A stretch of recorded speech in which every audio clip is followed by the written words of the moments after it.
ఉమ్మడి కడప జిల్లాలో టీడీపీ బలం పెరిగింది. 2029 ఎన్నికల నాటికి మరింత బలాన్ని కూడా తీసుకొని ఇంకా ఎక్కువ సీటు గెలవాలి. ఇది పార్టీ అధినేత కల. మరి ఆ దిశగా ఎమ్మెల్యేల ప్రయత్నాలున్నాయా అంటే అదేం లేదు. పైవారి ఆలోచనలు ఎలా ఉన్నా ఎమ్మెల్యేలు ఇన్ఛార్జీల ఆలోచనలు ఆచరణలు భిన్నంగా ఉన్నాయంటున్నారు రాజకీయ విశ్లేషకులు. పార్టీ జెండా ఎజెండా అధినేత నిర్ణయాలు కార్యకర్తల సహకారం అవసరం లేదు అన్నట్లు వ్యవహరిస్తున్నారు కొందరు ఎమ్మెల్యేలు. అధికారం అధికారం అధికారం ఎన్నిసార్లు చెప్పినా మరెన్ని ఆలోచనలు చేసినా కళ్ల ముందు కనిపించేది అధికార వైభవం ఒక్కటి.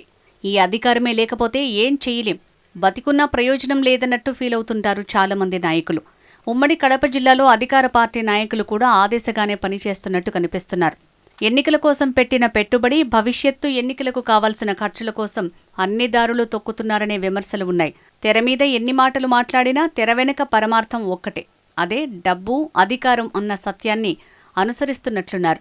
ఈ క్రమంలో తమపై ఎన్ని విచారణలు జరిగినా మరెన్ని సర్వేల్లో వ్యతిరేక ఫలితాలొచ్చినా పర్వాలేదనుకుంటున్నట్లున్నారు. ఇటీవల తెలుగుదేశం పార్టీ అధినేత ముఖ్యమంత్రి చంద్రబాబు ఓ సర్వే సంస్థతో ఎమ్మెల్యేలు ఇన్ఛార్జీలపై సర్వే చేయించారట. ఆ సర్వేలో జిల్లాలోని తెలుగుదేశం పార్టీ ఎమ్మెల్యేల పరిస్థితి, పనితీరు దారుణంగా ఉందట. కడప జిల్లాలో 5 స్థానాల్లో తెలుగుదేశం అభ్యర్థులు విజయం సాధించగా 2 స్థానాల్లో బీజేపీ జనసేన అభ్యర్థులు విజయం సాధించారు. వారందరి పనితీరుపైన సర్వే చేయించినట్లు తెలుస్తోంది. కాగా ఈ సర్వేలో అందరూ ఎమ్మెల్యేల పనితీరు, వారి వ్యవహార శైలి భిన్నంగా ఉందట. ఆశించింది ఒకటైతే ఫలితం అంత భిన్నంగా ఉండటాన్ని చూసి అధినేత అవాక్కయ్యారట.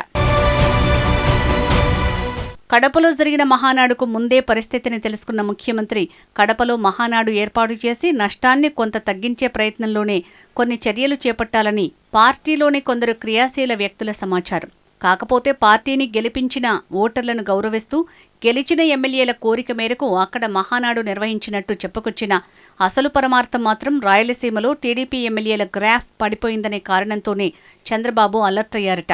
మహానాడుకు సంబంధించిన కారణాలేవైనా ఉమ్మడి కడప జిల్లాలో ఎమ్మెల్యేలు ఇన్ఛార్జీల తీరును కొంత గాడిలో పెట్టే ప్రయత్నాల్లో ఉన్నారట అధినేత. ఈ క్రమంలోనే మహానాడు తర్వాత కొన్ని చిన్న చిన్న మార్పులకు శ్రీకారం చుట్టారట.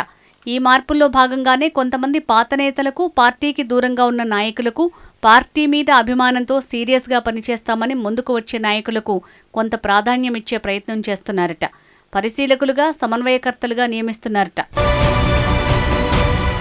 మంత్రి పదవులు ఆశిస్తున్న Proddatur MLA Varadarajulu Reddy, Kadapa MLA Madhavi Reddy, Mydukur MLA Putta Sudhakar యాదవ్లతో పాటు మంత్రి పదవి నిలబెట్టుకోవాలనుకుంటున్న రాంప్రసాద్ రెడ్డికి కూడా ఇప్పటికే చాలా సూచనలు చేశారట అధినేత. నియోజకవర్గాల అభివృద్ధి, ప్రజల సమస్యల పరిష్కారం గురించి దృష్టి పెట్టండి అని సూచనలు చేశారట.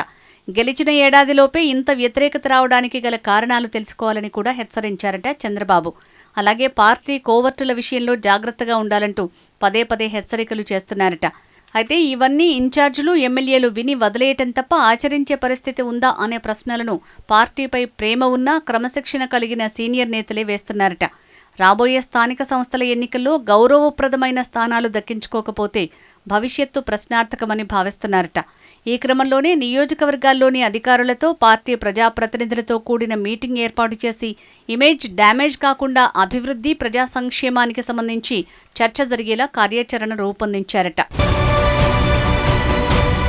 కడప జిల్లాలో పార్టీ బలోపేతం కోసం ప్రభుత్వం వ్యూహాత్మకంగా వ్యవహరిస్తోందట.